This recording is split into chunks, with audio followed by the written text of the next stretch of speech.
We are going to talk about some NFTs, but not in a fun way. All right, CloneX COO Nikhil Gopalani and prominent NFT collector CryptoNovo lost NFTs estimated to be worth hundreds of thousands of dollars to some scammers. The dozens of NFTs stolen included 3 CryptoPunks, a Bored Ape, a Mutant Ape, 3 Meebits, and 2 CloneX NFTs.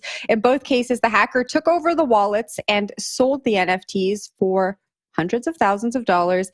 The attacker also appeared to take over CryptoNovo's Discord. Wendy, I'm kicking this one off to you first. It looks like there was some kind of sophisticated phishing hack happening here, and it's just interesting to see really prominent figures in the industry also fall victim to these attacks and lose their NFTs. It's kind of sad. Yeah, so I kind of covered this yesterday on my show, but I was like a hot mess, so it was hard for me to understand.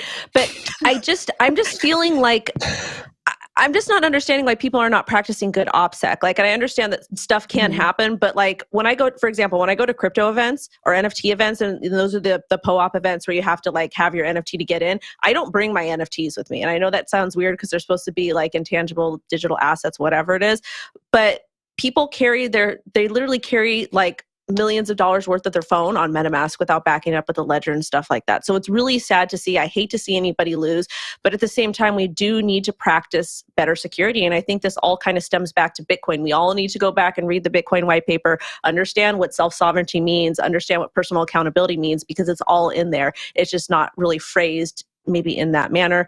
So my heart goes out to this person that got hacked. It's never fun getting hacked or losing money, but when are we going to start making better decisions as a whole?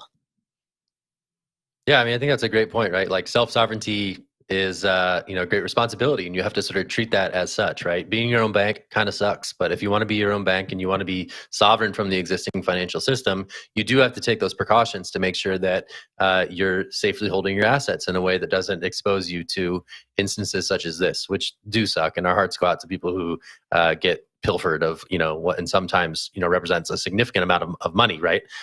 This is something that I think one of the people who was targeted here is at least trying to sort of stay positive and hope that those who have bought his stolen punks are at least enjoying them. So it's like it is sort of it's gut wrenching to see this happen time and time again, right? We talked about the Bitcoin developer whose PGP was compromised, and we saw his Bitcoins being drained from cold storage of all places, right?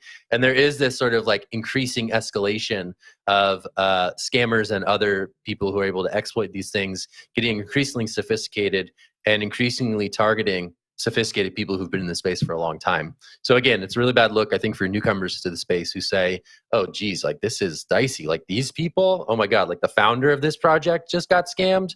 I have no chance. So I think people are sort of seeing this and saying that, and it does really leave a black eye, I think, for the industry as it seeks to figure out sort of better self-custody options. And I think there is going to be some innovation on that front, right? Self-custody with sort of social backups or other recovery mechanisms that can be sort of a bit more foolproof than some of the existing solutions that are out there.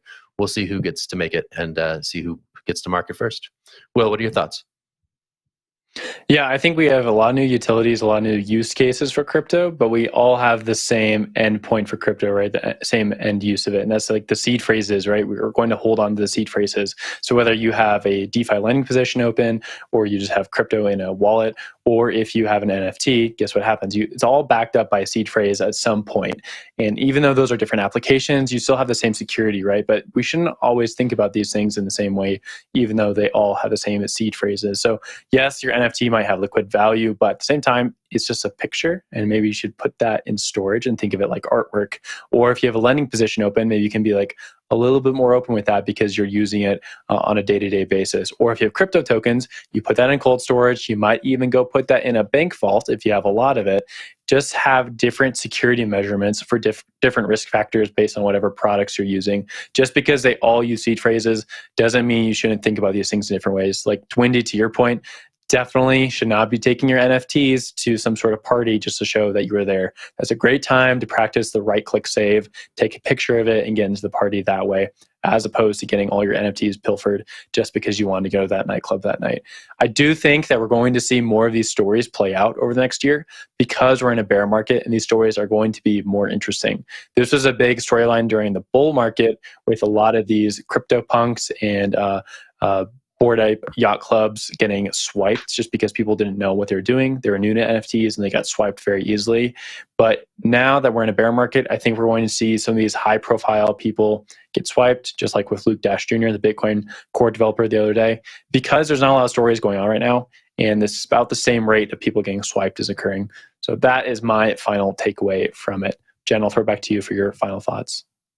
Yeah, I think a lot of people always think it's just not going to happen to them, right? They think like, oh, I'll make a more secure password maybe the next time I log in. I'm not going to use a password manager because maybe it's too difficult for me to figure out now. It's not hard. Use a password manager. Don't click on links you don't know, and don't fill out random forms that are asking for information from you that you probably shouldn't be giving out. Just be vigilant out there. It can and will happen to you. I don't mean to be a fearmonger, but just be safe. Use a password manager and just think twice before you click on links and fill out forms with your information. Zach?